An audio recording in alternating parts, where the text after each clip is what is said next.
Hey cuties, welcome to the second day at Hyderabad.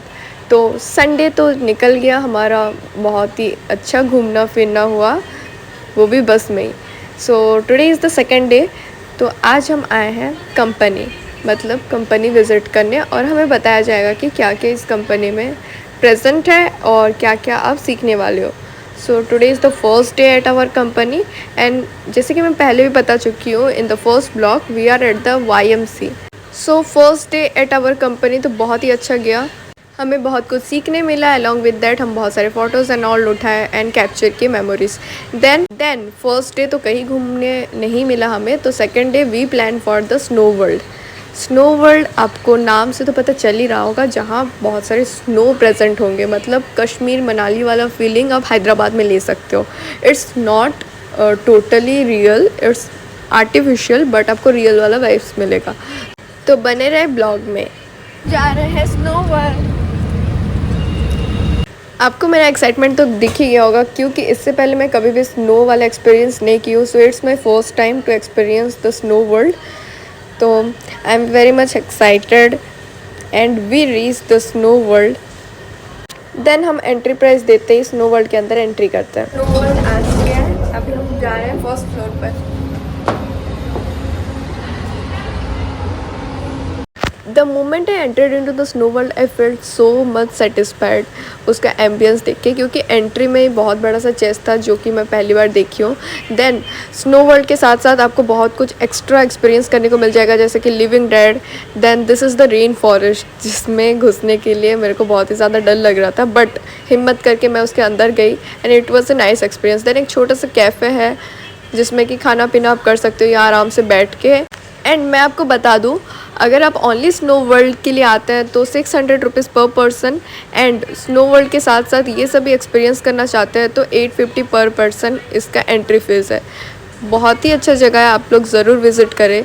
इधर आपको कुछ ख़रीदने के लिए भी मिल जाएगा। देन आप अगर खेलते खेलते भूख लग गई तो बहुत सारे खाने के लिए स्टॉल्स हैं, एंड स्नो वर्ल्ड है तो इग्लूज़ तो होगा ही, which is must compulsory. And मैं यहाँ इंजॉय कर रही थी इग्लू के अंदर घुस के, और मुझे लगी थोड़ी सी चोट, कोई बात नहीं। देन हम थोड़ा बहुत खाए, क्यों फिर खाने के बाद स्नो वर्ल्ड का एंट्री टाइम रहता है। एंट्री टाइम स्टार्ट हो गया, उसके लिए हम थोड़ा वेट कर रहे थे।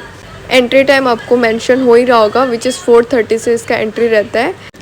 देन एंट्री करते ही आपको मिल जाएगा सारे एसेंशियल स्नो वर्ल्ड से जाने से पहले, like overcoat, your shoes which is basically boots, gum boots बोलते हैं, स्नो में पहना जाता है। देन ग्लव्स, कैप, एवरीथिंग, जिससे कि आप पूरे कवर रहोगे, क्योंकि अंदर जो टेम्परेचर रहता है वो 5 डिग्री सेल्सियस रहता है और बहुत ही ज़्यादा ठंड रहती है literally. So this is my full getup, you can सी मैं पूरी तरीके से कवर हो गई थी। उन लोग पैंट्स नहीं देते, और आपका भी तो इतना बेसिक नॉलेज हुआ ही होगा कि अगर आप स्नो वर्ल्ड जा रहे हो तो कुछ फुल सा कवर सा पहन के आ जाओ, जिसके कारण आपको ठंड ना लगे।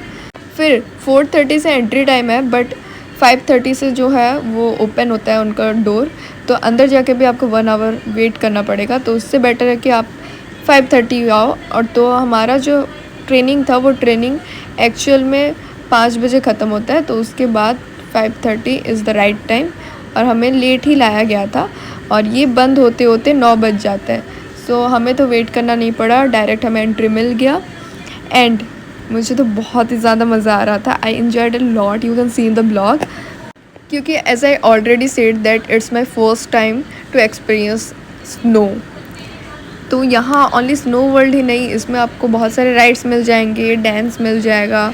हमारे जो सर मैडम आए थे हमारे साथ, उन्होंने भी डांस किया, बच्चे भी डांस किए, बहुत ज़्यादा इंजॉय किए। स्लाइड मिल जाएगा, बास्केटबॉल गेम्स मिल जाएगा, मैनी एक्टिविटीज़ वेर प्रेजेंट। फिर एक ही जगह घूम घूम के ही हमें हो गया था बहुत ज़्यादा टाइम, पर स्नो वर्ल्ड को छोड़ के जाने का मन ही नहीं कर रहा था।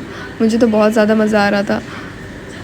और ये मैं जा रही हूँ स्लाइड करने, पर सबसे मेन बात अब मैं आपको अगर बता दूँ, वहाँ स्लाइड करने के लिए पहले आपको वेट पूछा जाएगा। अगर नहीं भी पूछा जा रहा है तो मेरे से सुन लो, अगर आपका वेट अंडर 60 है तो रिस्क मत लेना, क्योंकि वो स्लाइड बिल्कुल भी प्लेन नहीं रहता, प्लेन स्ट्रक्चर का नहीं रहता, तो गिर सकते हो।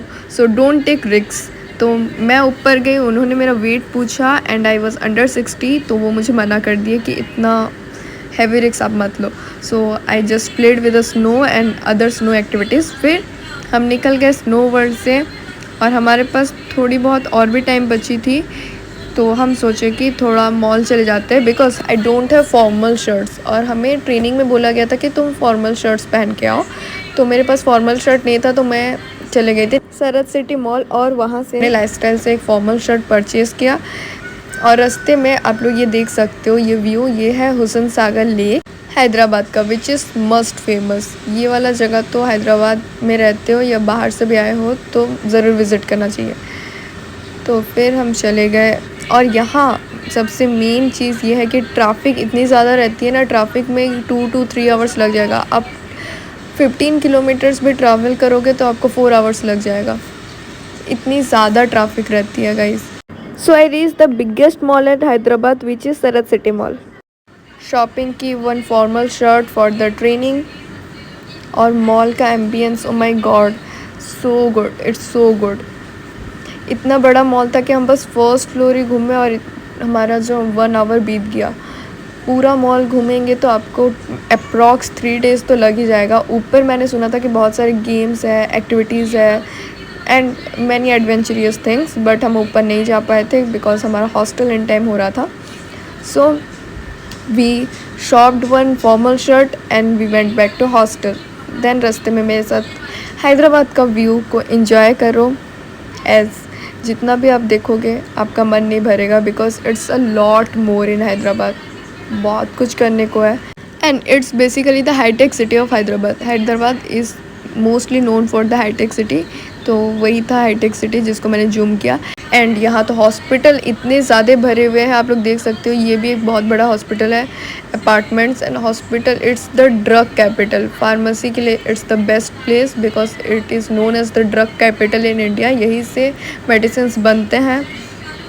And you all know that Covaxin जो रहता है, इंडिया में कोरोना हुआ था तो कोवैक्सीन सबसे पहले हैदराबाद में बना था। हॉस्पिटल्स की यहाँ कमी नहीं है। सो मिलता है नेक्स्ट ब्लॉग में।